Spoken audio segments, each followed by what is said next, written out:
Alberto Fujimori nació el 28 de julio de 1938 en Lima, Perú, en el seno de una familia de inmigrantes japoneses, lo que le otorgó una mezcla cultural única desde su infancia. Se crió en un hogar donde se hablaban tanto el español como el japonés, lo que forjó su identidad bicultural.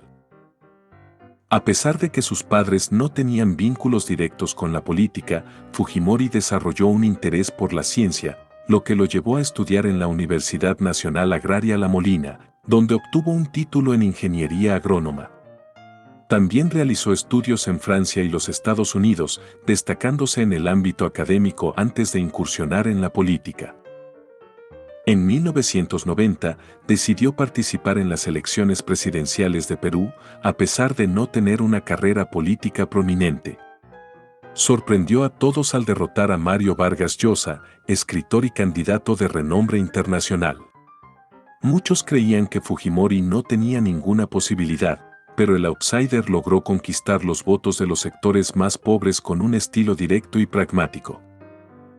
Uno de los momentos más emblemáticos de su presidencia fue el autogolpe de 1992, en el cual disolvió el Congreso y reestructuró el Poder Judicial, una jugada que dejó a medio mundo boquiabierto. No fue algo que se suele hacer en una democracia, pero Fujimori no era precisamente un presidente convencional. Este episodio, aunque polémico, le permitió llevar a cabo las reformas económicas y políticas que, según él, Perú necesitaba. Durante su mandato, luchó contra el terrorismo en Perú, enfrentando a grupos como Sendero Luminoso. La captura del líder de este grupo, Abimael Guzmán, fue uno de los momentos más importantes de su gobierno.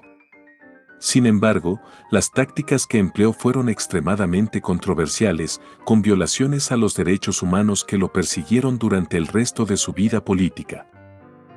Fujimori fue también conocido por sus reformas económicas. Implementó medidas de austeridad y privatizó numerosas empresas estatales, lo que llevó a la recuperación económica de Perú. Sin embargo, estas políticas trajeron consigo mucha pobreza y descontento social, porque, bueno, el bolsillo del ciudadano común no siempre agradece las decisiones de los grandes economistas. En cuanto a su vida personal, se casó con Susana Eguchi, una mujer de origen japonés, con quien tuvo 4 hijos. Sin embargo, la relación se deterioró notablemente cuando ella lo acusó de tortura y abuso de poder. Lo que sucedió luego fue como ver un culebrón político en pleno apogeo. Terminaron divorciándose y sus hijos también fueron parte de la política, destacando Keiko Fujimori, quien llegó a ser candidata presidencial en varias ocasiones. Alberto Fujimori, como buen padre de familia, tenía un lazo cercano con sus hijos, pero también tuvo que lidiar con la traición y el dolor que involucró su vida personal y política. En uno de esos giros dramáticos de la historia, Keiko pasó de ser la primera dama del país, en lugar de su madre, a liderar la oposición contra él. Una de las imágenes más perdurables de Fujimori fue su fuga a Japón en el año 2000, cuando su gobierno estaba colapsando bajo acusaciones de corrupción. Vaya forma de salir del escenario. Decidió enviar un fax para anunciar su renuncia a la presidencia, lo que para muchos fue un insulto adicional al caos que dejaba atrás. Después de su renuncia, Fujimori vivió en Japón, hasta que en 2005 cometió el error de viajar a Chile, donde fue arrestado. Finalmente, fue extraditado a Perú en 2007, donde fue juzgado y sentenciado a prisión por violaciones a los derechos humanos y corrupción.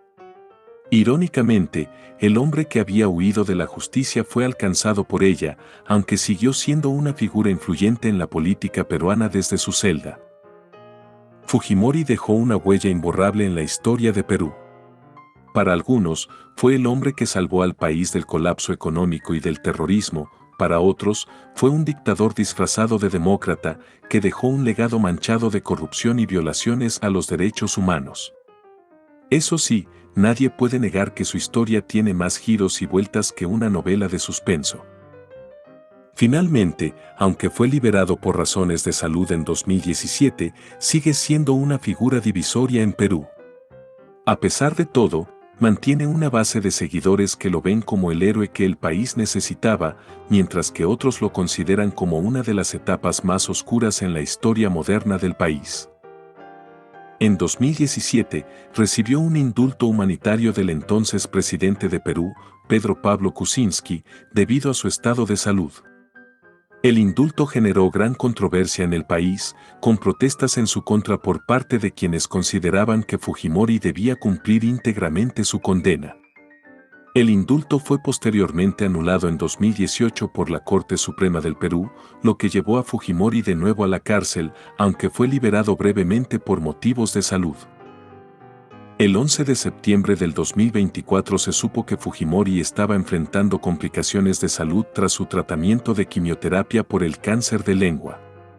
Su última aparición fue el 5 de septiembre, en silla de ruedas, escoltado por sus hijos Keiko y Kenji.